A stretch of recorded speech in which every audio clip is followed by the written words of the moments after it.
Hello guys, అందరికీ సొప్పేనంటే ఈరోజు video వచ్చినప్పుడు బీటెక్ పేపర్ ప్రెజెంటేషన్ నేను కదా అండ్ ఈ వీడియో వచ్చినప్పుడు మెయిన్గా బీటెక్ వాళ్ళకి చెప్తున్నానని కాదు, డిగ్రీ వాళ్ళకి కూడా యూజ్ అవుతుంది సేమ్ ప్యాటర్న్. సో ఇప్పుడు బీటెక్ వాళ్ళకి ఏదైతే ప్యాటర్న్ చెప్తున్నానో అదే ప్యాటర్న్ డిగ్రీ వాళ్ళకి కూడా యూజ్ అవుతుంది. అసలు ఏంటి ప్యాటర్న్ వినండి ఒకసారి. మనకి జనరల్గా ఒక లాజిక్ ఉంటుంది బీటెక్ పేపర్ ప్రెజెంటేషన్కి. ఏంటో లాజిక్ లెంతీనెస్. సో మనం రాసే ఆన్సర్ లెంతీగా రాస్తే ఖచ్చితంగా మార్క్స్ పెడతాయి. ఇప్పుడు ఫర్ సపోజ్ మీకున్న పీడిఎఫ్లో రూబీ లేజర్ అనే క్వశ్చన్ ఉందనుకోండి. సో ఆ క్వశ్చన్ కాస్త 10 మార్క్స్ క్వశ్చన్. సో మీకున్న పీడిఎఫ్ నుంచి మీరు ఎగ్జామ్లో సేమ్ యాస్టీస్గా దింపేశారు. సో ఏ గ్యాప్ లేకుండా రాశారు. సో అప్పుడు మీకు ఎన్ని మార్క్స్ పడతాయి? 6 or 7 మార్క్సే పడతాయి. 10కి 10 అయితే పడవు. మీకు 10కి 10 మార్క్స్ పడాలంటే మీరు రాసే ఆన్సర్ పెద్దగా రాయాలి.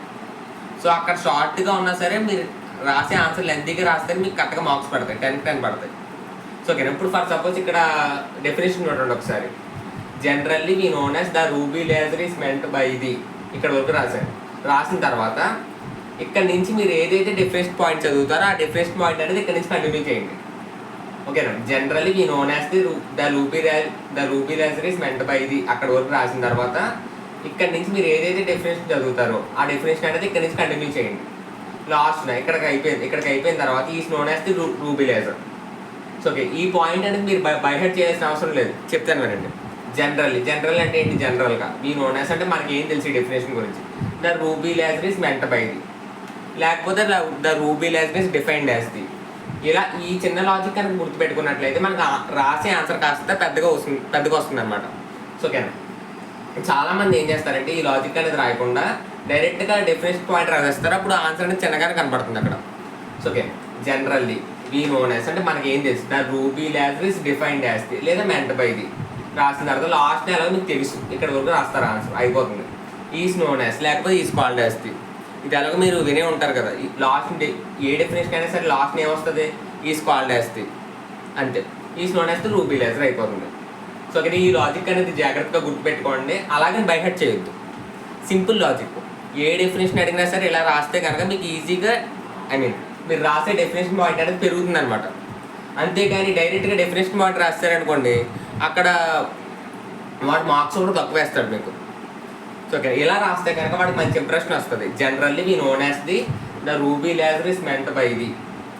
ఓకే, ఇక్కడ నుంచి మీరు ఏదైతే డెఫినేషన్ పాయింట్స్ చదువుతారో 1 or 2 పాయింట్స్ చదువుతారు కదా. సో ఆ పాయింట్ అనేది ఇక్కడ నుంచి కంటిన్యూ చేయండి. లాస్ట్లో is known as the ruby laser లేదా is called as the ruby laser ఏదైనా ఒకటే. సో ఓకేనా? 1 లైన్ గ్యాప్ ఇవ్వండి. సో ఇలా కంటిన్యూగా రాసేయకుండా 1 లైన్ గ్యాప్ ఇవ్వండి. 1 లైన్ గ్యాప్ ఇచ్చి డయాగ్రామ్ అండ్ సైడ్ హెడ్డింగ్ పెట్టండి.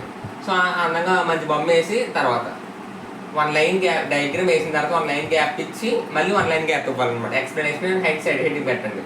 సో చాలా మంది చేసే మిస్టేక్ ఏంటంటే లైన్ అనేది గ్యాప్ ఇవ్వరు, డైరెక్ట్గా సైడ్ హెడ్డింగ్ పెట్టి రాసేస్తారు. అప్పుడు మీకు ఆన్సర్ అనేది చిన్నగానే కనబడుతుంది అక్కడ.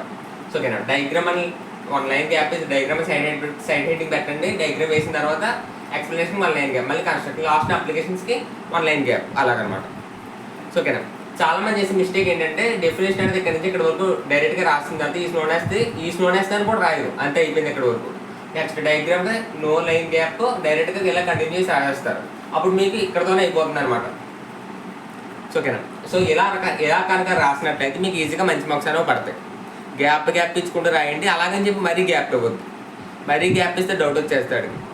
సో ఓకే, నెక్స్ట్ నేను మీరు గమనించినట్లయితే చిన్నగా గ్యాప్ ఇచ్చాను స్లోగా. సో ఓకే, ఎక్కువ గ్యాప్ ఇస్తే కనుక డౌట్ వచ్చేస్తుంది. ఇక్కడ కూడా ఎక్కువ అంత గ్యాప్ ఇవ్వలేదు, చిన్నగానే గ్యాప్ ఇచ్చాను నేను. సో ఓకేనా? సో ఇది అనమాట. ఇలా కనుక రాసినట్లయితే ఈజీగా మార్క్స్ పడతాయి. ఈ సబ్జెక్ట్ అనే కాదు, ఏ సబ్జెక్ట్ అయినా అంతే. ఇప్పుడు ఫర్ ఎగ్జాంపుల్ సి లాంగ్వేజ్లో టైప్ కన్వర్షన్ అనే డెఫినేషన్ ఉంది. సో ఆ డెఫినేషన్ కూడా సేమ్ అలాగే రాయాలి. సో మీరు ఏ సబ్జెక్ట్ రాసినా సరే సేమ్ ఇదే ప్రాసెస్ ఫాలో అయితే కనుక మీకు ఖచ్చితంగా మార్క్స్ పడతాయి. సో అది. So thank you.